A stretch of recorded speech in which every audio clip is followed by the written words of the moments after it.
नमस्कार दोस्तों। एक प्रश्न पूछा है कि क्या ऑनलाइन दीक्षा ली जा सकती है? क्या ऑनलाइन दीक्षा दी जा सकती है? क्या ऑनलाइन मंत्र दीक्षा दी जा सकती है? जब हम ऐसी बातें पूछते हैं या ऐसी बातें सोचते हैं तो हाँ, ये भी इच्छाएं पूरी हो जाती हैं। हम पूछते हैं कि हमें ऑनलाइन दीक्षा मिल सकती है, तो बहुत सारे यहाँ गुरु बैठे हैं, वो ऑनलाइन दीक्षा दे सकते हैं। ऑनलाइन मंत्र दीक्षा भी मिल सकती है। कल को तुम ये भी पूछ सकते हो कि ऑनलाइन बच्चा मिल सकता है, तो लोग ऑनलाइन बच्चा भी तुम्हें दे सकते हैं। कुछ चीजें ऑनलाइन कभी नहीं हो सकती हैं। दीक्षा, संन्यास दीक्षा या मंत्र दीक्षा, ये एक ऐसा प्रेम संबंध है गुरु और शिष्य के बीच में।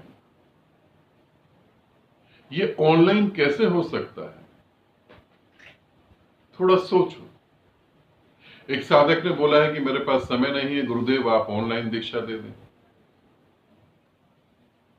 ये बात अच्छी है। कल को हम ये भी कह सकते हैं कि मेरे पास समय नहीं है पत्नी को प्रेम करने के लिए, तो ऑनलाइन कोई प्रेम कर सकता है? कल ये भी कह सकते हैं। कुछ चीजें ऑनलाइन कभी नहीं हो सकती हैं। एक साधक ने तो और गजब की बात करी, उन्होंने बोला है क्या ऑनलाइन मुक्ति मिल सकती है? ऑनलाइन तुम साधना में कुछ हद तक तो गति कर सकते हो, उसके आगे गति नहीं कर सकते। इसे भी मैं क्लियर कर दूं, क्योंकि जो साधक मेरे साथ ध्यान कर रहे हैं ऑनलाइन, मैं अगर ऑनलाइन ध्यान आप कर रहे हैं मेरे साथ जुड़ के या किसी भी गुरु के साथ जुड़ के कर रहे हैं, तो फिर शिविर का क्या मतलब होता है, फिर आश्रम का क्या मतलब होता है? अगर ऑनलाइन जो है आप ध्यान करके परमात्मा को उपलब्ध हो जाएंगे, ऑनलाइन ध्यान करके आपकी तीसरी आंख खुल जाएगी, तो फिर शिविर किस लिए, आश्रम किस लिए, और फिर गुरु किस लिए? बहुत सारे गुरु हैं जिनके वीडियो ही देख के फिर तीसरी आंख खोली जा सकती है। और YouTube पे तो बहुत कुछ है, बहुत कुछ, इतना जितना आप सोच भी नहीं सकते। एक व्यक्ति 4 वीडियो इधर से देखता है, 4 वीडियो उधर से देखता है, और वो गुरु बन के जो है आपको बताने लगता है चीजें, और वो आपको बताता है कि ये करो, वो करो, ऐसे करो, वैसे करो।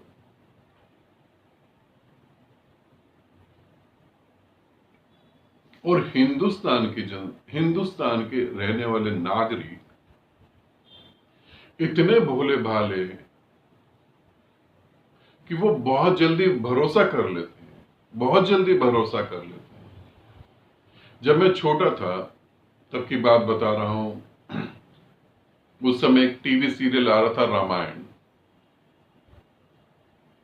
मैं अपने मामा के घर पे गया, तो मैंने देखा मेरे मामा नहा धोकर एक अच्छा सा आसन बिछाकर उस पर बैठे हुए हैं, मामी बैठी हुई है, नानी की तबीयत खराब थी, वो लेटी हुई हैं, और मामी ने जो है धूप बत्ती, अगरबत्ती और पता नहीं क्या क्या फूल वगैरह रखे हुए थे। तो पहले तो मुझे लगा कि शायद कोई साधु संत आ रहे होंगे, तो मैंने मामा से पूछा, मामा ने बोला कि तुम भी हाथ पांव धो के या नहा कर आके बैठ जाओ। मैंने बोला किस लिए? उन्होंने बोला टीवी में रामायण आ रही है, भगवान राम दिखेंगे अभी। ऐसे भोले भाले लोग ऑनलाइन दीक्षा लेने को भी तैयार हो सकते हैं। लोगों की कुछ भी बातों को मानने को तैयार हो सकते हैं, मगर ना तो मैं असत्य में जीना चाहता हूं, ना ही जीता हूं, और ना ही मैं चाहता हूं कि मेरे को सुनने वाला असत्य में जिए। ऑनलाइन दीक्षा कभी नहीं हो सकती, ऑनलाइन मंत्र दीक्षा नहीं हो सकती, ऑनलाइन संन्यास हो ही नहीं सकता है, ऑनलाइन प्रेम नहीं हो सकता है, ऑनलाइन मोक्ष उपलब्ध नहीं हो सकता है। इसे ध्यान रखेंगे। अगर आप जुड़ते हैं तो वहां पर हर दिन आपको बात करनी पड़ेगी, एक एक चीज आपको गुरु को बतानी पड़ेगी कि मैं ये कर रहा हूं, ये हो रहा है, ऐसा हो रहा है, और उसकी भी संभावनाएं बहुत कम है। ये घटना तो जब घट सकती है जब पूरी की पूरी यात्रा पिछले जन्म में करके कोई साधक आया हो और बस मात्र एक कण भर के लिए रुका हो, एक झटके भर के लिए रुका हो। और ये ऐसा चमत्कार है, शायद अरबों खरबों साधकों में एक ही के साथ हो सकता है। तो आप इस धोखेधड़ी से बचें, ऐसा कुछ भी नहीं है, इस चक्कर में नहीं पड़े। ठीक है, ज्यादा अच्छा है। समय नहीं है तो जिस काम में लगे उसी में लगे रहें, मोक्ष को छोड़ दें। समय है, निकाला जा सकता है, तो फिर मोक्ष की यात्रा पे चलें।